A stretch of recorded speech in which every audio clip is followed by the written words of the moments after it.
이번 영상에서는 불안의 3가지의 유형과 해결 방법에 대해서 이야기를 드릴 건데요. 이 해결 방법을 통해서 제가 그리고 수많은 분들이 불안으로부터 완벽하게 자유로워졌습니다. 그러니 꼭 집중해서 끝까지 봐주시길 바랍니다.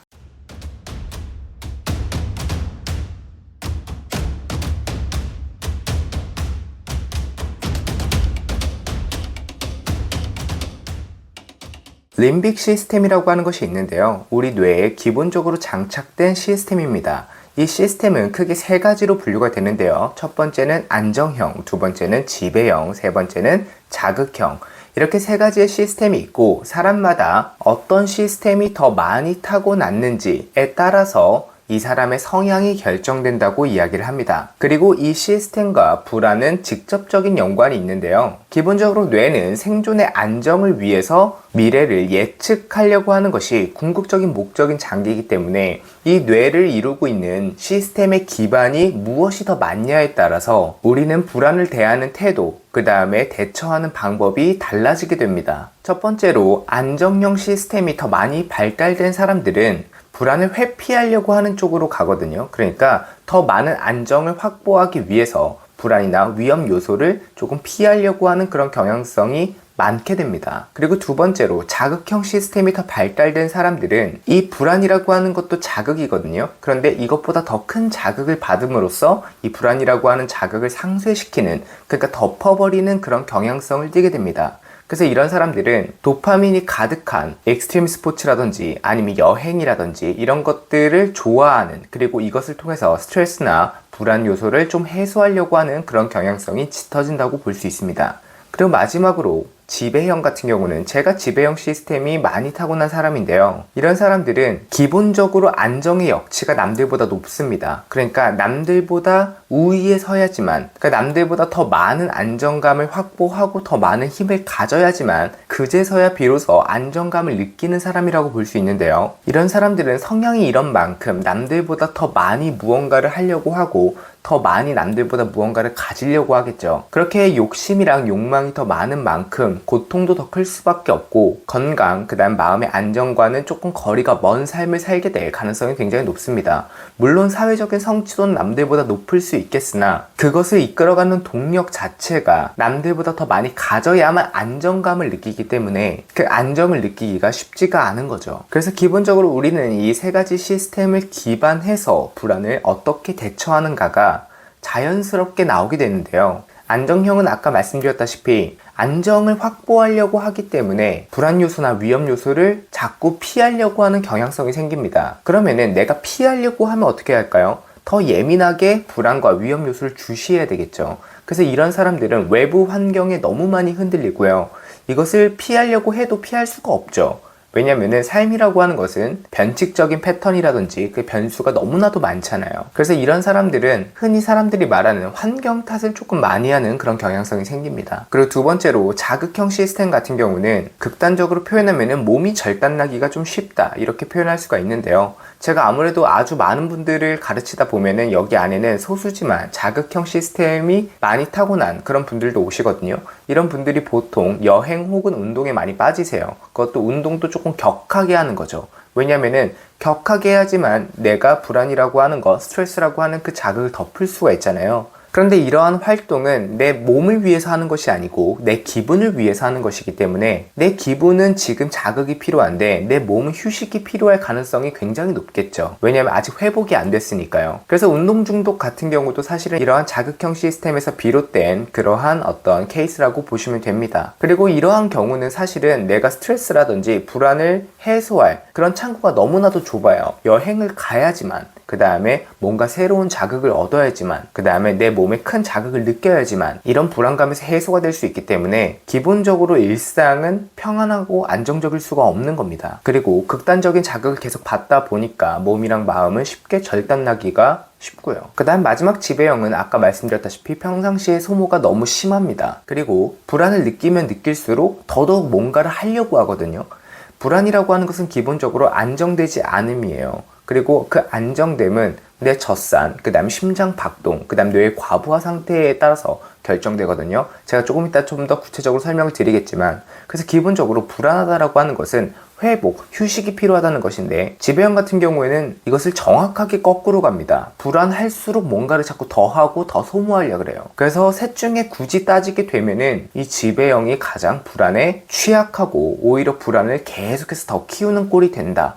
그래서 건강, 행복, 그다음 마음의 안정과는 가장 거리가 먼 시스템이라고 저는 개인적으로 생각을 합니다. 자, 그러면 어떻게 해야 되냐? 기본적으로 우리가 어떤 시스템을 타고 나냐에 따라서 불안을 어떻게 대처하는지가 자동으로 양상이 펼쳐지는데요. 이 모든 방향은 틀렸습니다. 사실은 어떤 시스템이든지 내가 불안을 대처하는 방향이 다른 것이지, 불안이라고 하는 것이 형성된 근본적인 원인과 메커니즘, 알고리즘은 어떤 시스템을 가지고 태어나든 똑같거든요. 그런데 왜 이 방향들이 틀렸다라고 말씀드리냐면은 이 대처 방법들이 불안의 근본적인 원인을 해결할 수가 없기 때문에 100% 틀렸다라고 확신 있게 말씀을 드릴 수 있는 겁니다. 자, 그럼 불안의 알고리즘이라는 것은 무엇이냐? 첫 번째는 생존 불안에서 시작을 하거든요. 생존이 불안하게 되면은 무의식에서 현재의식으로 이동되는 정보가 많아지게 돼요.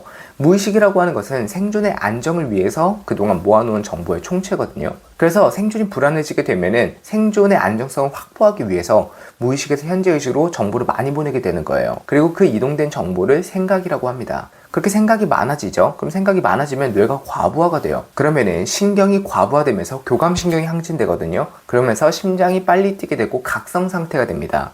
그러면은 똑같은 상황도 더 불안하고 불편하게 느껴지게 돼 있어요. 그리고 두 번째로 부교감 신경은 저하됩니다. 부교감 신경이 저하되면서 몸이 긴장됨에 따라서 젖산이 많이 쌓이게 되거든요.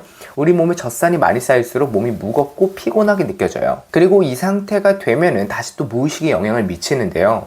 아까 무의식이 불안하다는 것은 생존이 불안하다는 것, 그리고 그것으로부터 우리는 불안이 출발한다 그랬죠. 그런데 내 지금 몸이 무겁고 피곤하다는 것은 변수에 반응하고 대응하기가 어렵다는 것을 뜻해요. 마음은 불안정하고 생각은 많은데 몸은 안 따라주는 그런 상태인 거죠. 그럼 변수에 반응하고 대응할 수가 없으니까 생각으로 이것을 자꾸 보완해 주려고 합니다. 그래서 생각이 더 많아지게 되는 이 악순환이 돌아가게 되는 거죠. 그래서 이 상태가 되어 버리게 되면은 원래는 내가 불안하다고 느끼지 않았을 법한 그런 상황도 불안하게 느껴지고 위협적인 요소로 느껴지게 되는 거예요.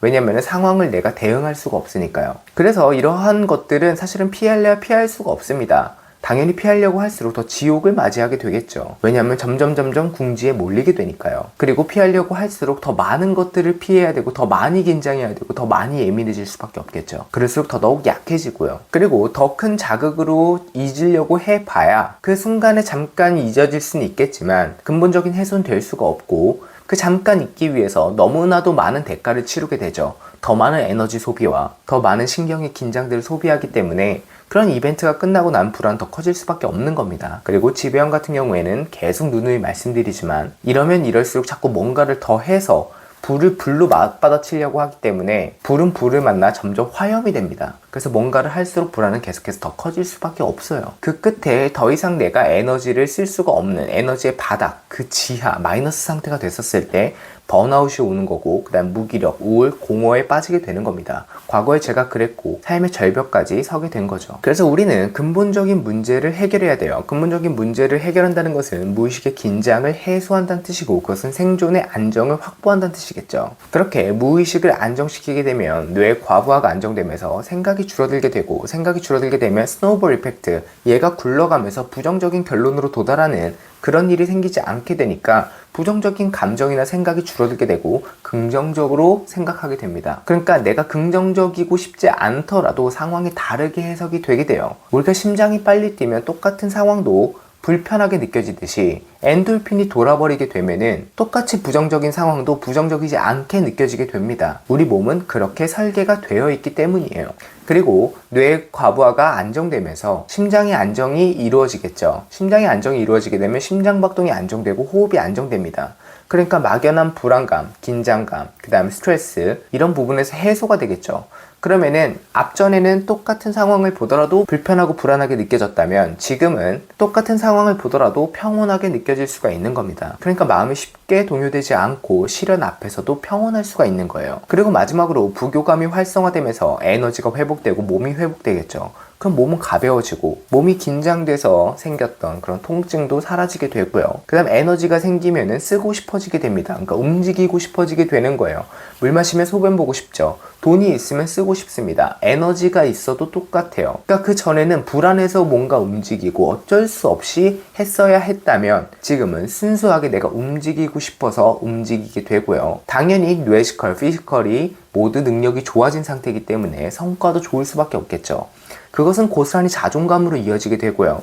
내가 하는 일에 있어서 애쓰지 않으니까 보상심리가 없게 되고, 보상심리가 없으니까 나를 갈아서 뭔가 내 기분을 채우려고 하는 그런 일들도 당연히 사라지게 되는 겁니다. 그러면 그럴수록 이러한 내 삶이 좋아질 수밖에 없겠죠. 그러면은 내가 나를 느낄 때 그 전에는 난 이걸 해야지만 행복한 사람이야, 난 이걸로 스트레스를 풀어, 나는 불안할 때 이렇게 행동을 해, 이렇게 하지 않으면 너무 불안해, 나는 불안은 피해야만 해, 이랬던 나는 사실은 못난 나잖아요. 내가 스스로 나를 보기에도 그것이 옳지가 않지만 어쩔 수 없이 했던 거잖아요. 근데 지금은 합리적이고 그 다음에 객관적으로 봤었을 때도 너무 훌륭한 대처를 하고 있죠. 그러다 보면은 내가 나를 인식하기에 나는 그런 사람이 되는 겁니다. 우리가 그 인지랑 명명은 굉장히 중요해요. 내가 나를 훌륭한 사람으로 보게 된다면 속된 말로 짜치는 행동을 안 하게 되어 있습니다. 왜냐면은 나는 이런 사람인데 이런 사람은 이런 행동을 하지 않아, 이렇게 되기 때문에 그것이 형성되게 되면은 이것은 복리로 굴러가게 됩니다. 그래서 언제 어디서나 이 무의식을 안정시켜서 심장, 그 다음에 내 몸까지 안정시키고 그것을 유지하는 방법을 각각 픽스 프로세스, 늘 프로세스라고 부르고 가르치고 있는데요. 이것이 제가 과거 불안증을 앓고 그로 인해서 불면, 우울, 무기력, 그리고 삶의 절벽에 3번까지 섰던 그런 과거에서 벗어날 수 있었던 비결이자, 수많은 분들이 아무리 많은 방법을 시도했어도 해결되지 않았던 그런 불안과 마음의 문제에서 벗어날 수 있게 된 비결입니다. 그리고 이것은 제가 근거와 증거, 그 다음 논리와 검증된 결과를 보였다시피 누구에게나 해당되고 인과법칙이자 공식이기 때문에 누구에게나 해당되고 누구도 여기서 벗어날 수가 없어요. 틀린 것은 틀린 것이고 맞는 것은 맞는 것입니다. 왜냐면은 인과법칙에서 우리 모두는 절대 자유로울 수가 없기 때문이에요. 그래서 이 방법을 배우는 구체적인 법은 제가 고정 댓글 링크에 남길 테니까 꼭 보고 배우셔서 잘못된 방법으로 불안을 더 키우고 몸과 마음을 더 망가뜨리지 마시고 언제 어디서나 불안 없이 평온하고 안정된 삶으로 거듭나시길 진심으로 바라겠습니다. 그럼 다음 페이지에서 뵙겠습니다. 감사합니다.